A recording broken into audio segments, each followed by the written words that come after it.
Right, moving on to the last topic. So Azure Sentinel. So this is a product that was released in February of last year in preview. Finally went GA about November time last year. And it's Microsoft's cloud native CM system.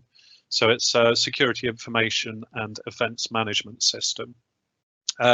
What it allows you to do is to take data feeds from various different sources, both within Azure, other public clouds or on-premise, and Microsoft will use its security graph information, which it uses across the whole of the Microsoft Cloud Platform, to analyze and raise alerts on suspicious events or activities within your environment.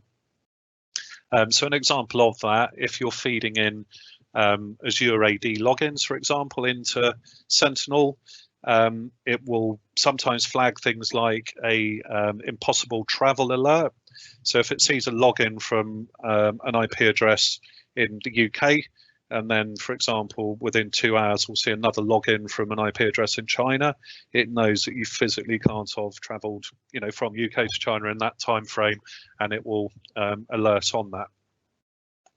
So it's basically configured via connectors. So there's a number of connectors which are available out of the box. I updated this the other week, the other day. So this is as of this week, but there's new connectors being made all the time.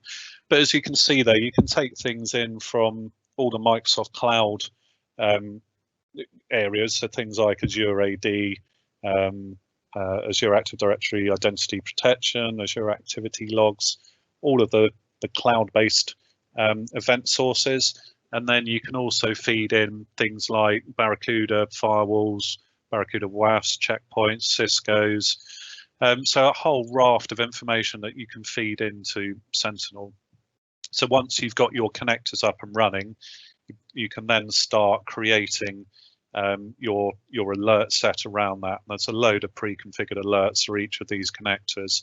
And you've also got dashboard views. And you could also automate responses to certain incidents being raised.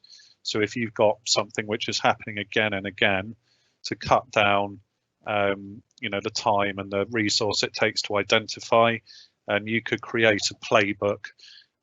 So for example, if you've got a user connecting to a known bad IP address, you could create a playbook which would connect into your firewall and automatically create a rule to stop ongoing access to that known bad IP address. That's just an example of what you can do with it. It's a very powerful product, quite a big topic in itself, and it's actually something we're running a webinar on in the future.